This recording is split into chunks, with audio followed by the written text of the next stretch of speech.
Hello, welcome to market discussion of the day. Today, July 11, 2025. Friday ആണ്, weekend ആണ്.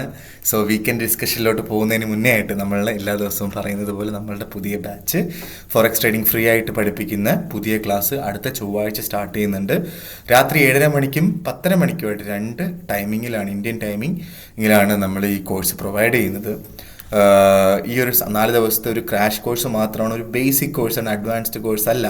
Basic ആയിട്ട് forex ട്രേഡിങ്ങിനെ കുറിച്ച് പഠിക്കാനായിട്ടൊരു ഓപ്പർച്യൂണിറ്റിയാണിത്. Forex trading free ആയിട്ട് പഠിക്കണം എന്നുള്ള എല്ലാ ആൾക്കാർക്കും എൻ്റെ ഡിസ്ക്രിപ്ഷനിൽ എൻ്റെ നമ്പർ ഉണ്ടാവും. എനിക്ക് മെസ്സേജ് അയച്ചു കഴിഞ്ഞാൽ ബാക്കി കാര്യങ്ങൾ ഞാൻ കോർഡിനേറ്റ് ചെയ്യുന്നതായിരിക്കും എന്ന് വീണ്ടും എടുത്ത് ഓർമ്മിപ്പിച്ച് പോവുകയാണ്.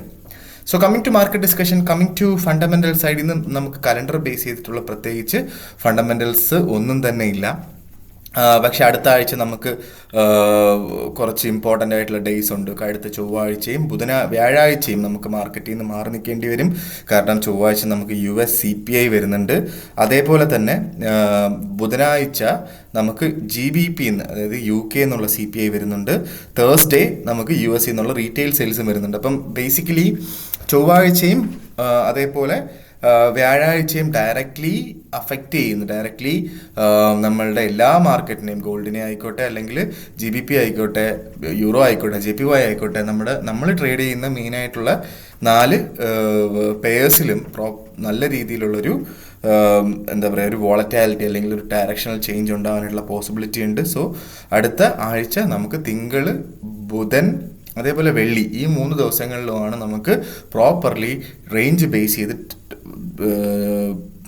നമുക്ക് ട്രേഡ് എടുത്ത് പോകാനായിട്ടും സാധിക്കുക എന്നുള്ള കാര്യം ഞാൻ എടുത്ത് ഓർമ്മിപ്പിച്ചു പോവാണ്. സോ ഇതിൻ്റെ കൃത്യമായിട്ടുള്ള ടൈമിങ്ങും കാര്യങ്ങളൊക്കെ തിങ്കളാഴ്ചത്തെ മൺഡേയിലത്തെ മാർക്കറ്റ് ഡിസ്കഷനിൽ ഞാൻ പറയുന്നതായിരിക്കും.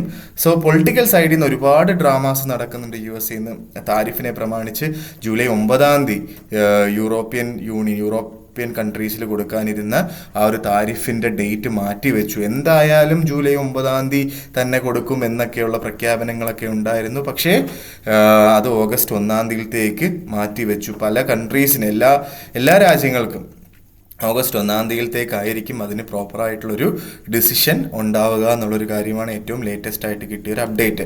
ഇത് പുള്ളിക്കാരൻ വീണ്ടും കൺട്രീസിനെ പേടിപ്പിക്കാൻ വേണ്ടിയിട്ടാണോ, ഇത് യഥാർത്ഥത്തിൽ പുള്ളിക്കാരൻ ചെയ്യുമോ ഇല്ലയോ എന്നുള്ള കാര്യങ്ങളൊന്നും തന്നെ നമുക്കറിയില്ല. പക്ഷേ എന്നിരുന്നാലും നമുക്ക്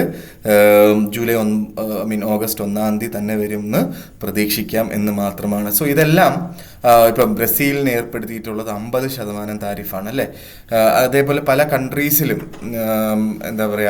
ഓൾമോസ്റ്റ് ഒരു 20 to 40% താരിഫാണ് പല കൺട്രീസിനും എതിരെ US ചുമത്തിയിട്ടുള്ള ആ ഒരു താരിഫ് എന്ന് പറഞ്ഞു കഴിഞ്ഞാൽ നിങ്ങൾക്ക് ഡീറ്റെയിൽ ആയിട്ട് നിങ്ങൾക്ക് നോക്കിക്കഴിഞ്ഞാൽ എത്രയാണ് താരിഫ് എന്നുള്ള കാര്യങ്ങൾ കിട്ടും. എന്നിരുന്നാലും എനിക്ക് പറയാനായിട്ടുള്ളത് അതിൻ്റെയൊക്കെ പ്രഷർ ഗോൾഡിലായിരിക്കും ഉണ്ടാവുക.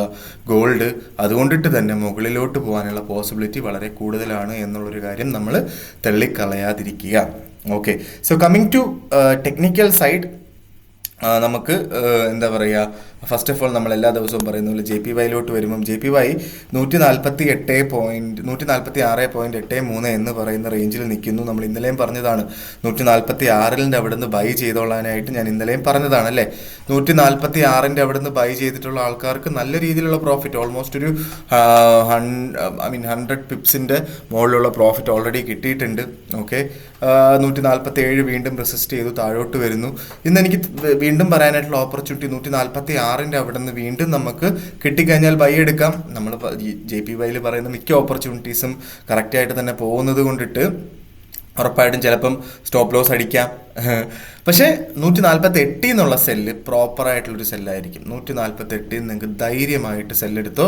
148.60 മുകളിലായിട്ട് സ്റ്റോപ്പ് ലോസ് വെക്കണം എന്നുള്ളതാണ് JPYയിൽ എനിക്ക് പറയാനായിട്ടുള്ള കാര്യം. 146 അവിടെ നിന്ന് ബൈ, 148 അവിടെ നിന്ന് സെല്ല്.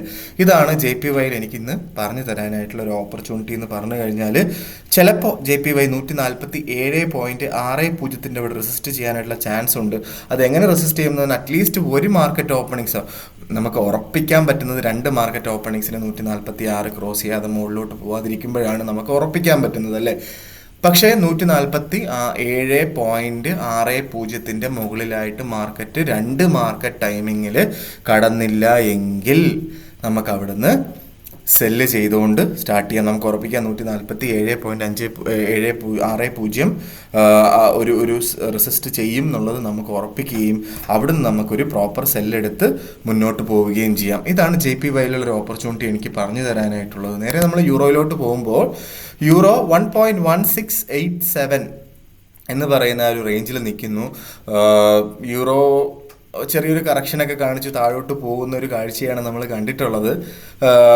നമുക്ക് ഇവിടുന്ന് എന്ത് ചെയ്യാമെന്ന് ചോദിച്ചാൽ ഇവിടുന്ന് പ്രത്യേകിച്ച് സെൽ ഓപ്പർച്യൂണിറ്റീസ് ഒന്നും ഞാൻ പറയുന്നില്ല. ബൈ ഓപ്പർച്യൂണിറ്റി ഉണ്ട്. 1.1500 എന്ന് പറയുന്ന ബൈ ഓപ്പർച്യൂണിറ്റി ഉണ്ട്. അത് ഉറപ്പായിട്ടും എടുത്തു പോവുക.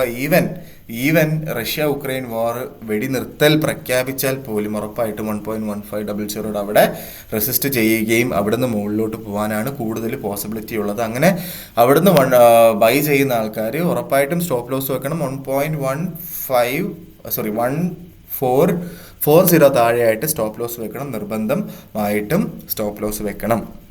നേരെ നമ്മൾ GBPയിലോട്ട് വരുമ്പോൾ GBP ഇപ്പോൾ 1.3542 എന്ന് പറയുന്ന റേഞ്ച് മിക്കവാറും നമ്മൾ വെയിറ്റ് ചെയ്തുകൊണ്ടിരുന്ന ആ ഒരു സ്ഥലം എത്താനായിട്ടുള്ള ചാൻസസ് വളരെ കൂടുതലാണ്. 1.3500 മാർക്കറ്റ് ഈ ഒരു ക്യാൻഡിൽ ഓപ്പൺ ആയതും 1.3533 എന്ന് പറയുന്ന റേഞ്ചിലാണ്. മിക്കവാറും നമ്മൾ ഇന്ന് തന്നെ 1.3500 കിട്ടാനായിട്ടുള്ള പോസിബിലിറ്റി ഉണ്ട്. അങ്ങനെ 1.3500 എടുക്കുന്ന ആൾക്കാർ 1.3440 താഴെയായിട്ട് സ്റ്റോപ്പ് ലോസും വെക്കണം, നിർബന്ധമാണ്. നമുക്ക് GBP രണ്ട് രീതിയിൽ പ്ലാൻ ചെയ്യണം എന്നുള്ളതാണ് നമ്മൾ ലോങ്ങർ ടേമിൽ നമ്മൾ നേരത്തെ പറഞ്ഞിട്ടുള്ളത്. ഒന്ന് 1.3500 ബൈ, ഒന്ന് 1.3300 ഒരു ബൈ ഓപ്പർച്യൂണിറ്റിയാണ് ഞാൻ എടുത്ത് പറഞ്ഞത് അല്ലേ. സോ ഇതാണ് എനിക്ക് GBPയിൽ പറയാനായിട്ടുള്ളത്. നേരെ നമ്മൾ ഗോൾഡിലോട്ട് വരുമ്പോൾ ഗോൾഡ് 3330 എന്ന് പറയുന്ന റേഞ്ചിൽ 3333.3 എന്ന് പറയുന്ന റേഞ്ചിൽ ഇപ്പോൾ നിൽക്കുന്നു. നമ്മളിന്ന് മാർക്കറ്റ് നോക്കിക്കഴിഞ്ഞാൽ മനസ്സിലാവും. രാവിലെ ഇന്ത്യൻ ടൈമിംഗ് 7:30 മണിക്കുള്ള ക്യാൻഡിൽ 3330 തൊട്ട് മുകളിലോ തൊട്ട് താഴെയായിട്ട് സ്റ്റാർട്ട് ചെയ്ത് 3329. അതുകൊണ്ടിട്ട് തന്നെ ഞാനൊരു ഓപ്പർച്യൂണിറ്റി അവിടെ എടുത്തില്ല. ഒരു റിസ്ക് എടുക്കണ്ടെന്ന് വിചാരിച്ചു. അതിൻ്റെ തൊട്ട് താഴെ ആയതുകൊണ്ടിട്ട് തന്നെ ഞാനൊരു ഓപ്പർച്യൂണിറ്റി എടുത്തില്ല. പക്ഷേ നമുക്ക് അതിന് ശേഷമുള്ള യൂറോപ്പ് മാർക്കറ്റ് ഓപ്പണിംഗ് എന്ന് പറയുന്ന ഈ ഒരു ക്യാൻഡിൽ സ്റ്റാർട്ട് ചെയ്തിട്ടുള്ളത് 3332 അവിടുന്ന് നമുക്ക് ബൈ എടുക്കാമോ എന്ന് ചോദിച്ചു കഴിഞ്ഞാൽ വേണമെങ്കിൽ എടുക്കാമായിരുന്നു. എടുത്തിട്ടുള്ള ആൾക്കാർക്കൊക്കെ ഒരു $10 പ്രോഫിറ്റ് കിട്ടിയിട്ടുണ്ട്. പക്ഷെ ഞാൻ എടുത്തില്ല. കാരണം ഞാൻ ഒന്നുകൂടെ കൺഫേം ചെയ്തിട്ട് എടുക്കാം എന്നുള്ളൊരു രീതിയിൽ 10 മണിക്കുള്ള ക്യാൻഡിൽ ഇന്ത്യൻ ടൈമിംഗ്, ഇവിടെ 10 മണിക്ക് ഇന്ത്യൻ ടൈമിംഗ് 2:30 മണിക്കുള്ള ക്യാൻഡിലാണ് നമുക്ക് ഡിസിഷൻ മേക്ക് ചെയ്യാൻ പറ്റുന്ന ഒരു ക്യാൻഡിൽ എന്നുള്ളതാണ്. ഞാൻ അത് വെയിറ്റ് ചെയ്തിട്ടിരിക്കുകയാണ്. അത് 3330 മുകളിലായിട്ട് സ്റ്റാർട്ട് ചെയ്താൽ 31, 32, ചിലപ്പോൾ 33, ഓക്കെ, ഈ ഒരു റേഞ്ചിലാണ് സ്റ്റാർട്ട് ചെയ്യുന്നതെങ്കിൽ ഞാൻ അവിടെ നിന്ന് ഒരു ബൈ ചെയ്യാം എന്നുള്ളതാണ് എൻ്റെ ഒരു പ്രതീക്ഷ. ഓക്കെ, അങ്ങനെ പോയി കഴിഞ്ഞാലും ബേസിക്കലി നമുക്ക് മാർക്കറ്റ് US ടൈമിംഗ് ഓപ്പൺ ആവുന്നവർ ഇങ്ങനെയൊക്കെ തന്നെ ആയിരിക്കും നിൽക്കുക. 3345 റെസിസ്റ്റ് ചെയ്തിട്ട് താഴോട്ട് വന്ന് അങ്ങനെ ആയിരിക്കും മാർക്കറ്റ്. ഓക്കെ, മാർക്കറ്റിൻ്റെ ഒരു സ്ട്രക്ചർ നിങ്ങൾ നോക്കിക്കഴിഞ്ഞാൽ മനസ്സിലാവും. നമ്മുടെ ഏഷ്യൻ സെഷന് വളരെ ചെറിയൊരു മൂവ്മെൻറ്റും, ഏഷ്യൻ സെഷൻ അല്ല, US സെഷൻ ഓപ്പൺ ആവുന്നതിന് മുന്നേ വളരെ ചെറിയൊരു മൂവ്മെൻറ്റിൽ കളിച്ചിട്ട് US സെഷൻ ആകുമ്പം വേറൊരു ലെവലിലോട്ട് മാർക്കറ്റ് പോകുന്ന ഒരു കാഴ്ച നമ്മൾ കണ്ടുകൊണ്ടിരിക്കുകയാണ് കഴിഞ്ഞ 2 ആഴ്ചയായിട്ട് അല്ലേ. സോ അതുകൊണ്ടിട്ട് തന്നെ ഞാൻ പറയാനുള്ള കാര്യം എന്താ വെച്ചാൽ 3330 നമുക്ക് 10:30 ബൈ ചെയ്താൽ അത് US സെഷന് മുന്നേ ആയിട്ട് 3344-43 റേഞ്ചിലോട്ടേക്ക് എത്തിക്കഴിഞ്ഞാൽ $10 പ്രോഫിറ്റ് എടുത്ത് മാറുക. ഓക്കെ, കാരണം മാർക്കറ്റ് വീണ്ടും 3330 വീണ് കിട്ടും. അങ്ങനെ US സെഷൻ ടൈമിങ്ങിലും 3330 എങ്കിൽ നമുക്ക് അവിടുന്ന് ബൈ ചെയ്യാം. അത് നമുക്ക് വേണമെങ്കിൽ ഒന്ന് ഹോൾഡ് ചെയ്യുകയും ചെയ്യാം. അങ്ങനെ ആ സെഷനിൽ എടുക്കുന്ന ആൾക്കാർ ഇപ്പം 10 മണിക്ക് ഇന്ത്യൻ ടൈമിംഗ് 2:30 മണിക്ക് ഏഷ്യൻ സെഷൻ ക്ലോസ് ചെയ്യുന്ന സമയത്ത് 3330 ബൈ ചെയ്യുന്ന ആൾക്കാർ വളരെ ടൈറ്റായിട്ട് സ്റ്റോപ്പ് ലോസ് വെച്ചോളൂ. കാരണം നമ്മൾ ടേക്ക് പ്രോഫിറ്റ് വളരെ കുറവാണ്, ഒരു $10 ടേക്ക് പ്രോഫിറ്റേ ഉള്ളൂ അല്ലേ. നേരെ US സെഷന് നമ്മൾ മാർക്കറ്റിൽ എടുക്കുന്ന ആൾക്കാർക്ക് 3318 എങ്കിലും സ്റ്റോപ്പ് ലോസ് വെക്കേണ്ടി വരും. നമുക്ക് 3300 60 വരെ ആണ് നമുക്ക് ടേക്ക് പ്രോഫിറ്റ് വെക്കാൻ പറ്റുക. പക്ഷേ എന്നിരുന്നാലും 3352 55 റേഞ്ചിൽ നമ്മൾ ടേക്ക് പ്രോഫിറ്റ് എടുത്ത് മാറുന്നതും നല്ലൊരു കാര്യമായിരിക്കും. കാരണം US സെഷൻ കഴിഞ്ഞിട്ട് യൂറോപ്പ് സെഷൻ അടയ്ക്കുന്ന സമയത്ത് UK ടൈമിംഗ് 4 മണി, ഇന്ത്യൻ ടൈമിംഗ് 8:30 മണി, US മാത്രമായിട്ട് പ്രവർത്തിക്കുന്ന സമയത്ത് പല അനൗൺസ്മെൻറ്റ്സ് US നിന്നുണ്ടാവും. സോ അത് മാർക്കറ്റിനെ എവിടെയെങ്കിലുമൊക്കെ കൊണ്ടെത്തിക്കാനായിട്ടുള്ള പോസിബിലിറ്റി ഉണ്ട്. അതുകൊണ്ടിട്ട് ആ ഒരു ടൈമിൽ മാറി നിൽക്കുന്നത് വളരെ ബെറ്റർ ആയിട്ടുള്ളൊരു കാര്യമായിരിക്കും എന്ന് ഞാൻ ഓർമ്മിപ്പിച്ചുകൊണ്ട് ഇന്നത്തെ ദിവസത്തെ മാർക്കറ്റ് ഡിസ്കഷൻ ഞാൻ കൺക്ലൂഡ് ചെയ്യാണ്. ക്ലാസ്സിന് ജോയിൻ ചെയ്യണം എന്നുള്ള ആൾക്കാർക്ക് എനിക്ക് ഡയറക്റ്റ്ലി മെസ്സേജ് അയക്കാം. ഡീറ്റെയിൽ ആയിട്ടുള്ള ക്ലാസ്സിൻ്റെ ഡീറ്റെയിൽസ് ഞാൻ പറയുന്നതായിരിക്കും. അതേപോലെ തന്നെ വീഡിയോ ആവുകയാണെങ്കിൽ കൂടുതൽ ആൾക്കാരിലോട്ട് ഈ വീഡിയോ എത്തിക്കാനായിട്ട് സഹായിക്കുക, സബ്സ്ക്രൈബ് ചെയ്യുക. ക്ലാസ്സിൻ്റെ കാര്യം ഫോറക്സ് ട്രേഡിംഗ് പഠിക്കണം എന്നുള്ള ആൾക്കാരുടെ അടുത്ത് പറഞ്ഞു കൊടുക്കുക എന്ന് പറഞ്ഞുകൊണ്ട് ഇന്നത്തെ ദിവസം മാർക്കറ്റ് ഡിസ്കഷൻ ഞാൻ കൺക്ലൂഡ് ചെയ്യാണ്. മാർക്കറ്റ് ഡിസ്കഷനായിട്ട് നമ്മൾ തിങ്കളാഴ്ച കാണുന്നത് വരെ ഗുഡ് ബൈ.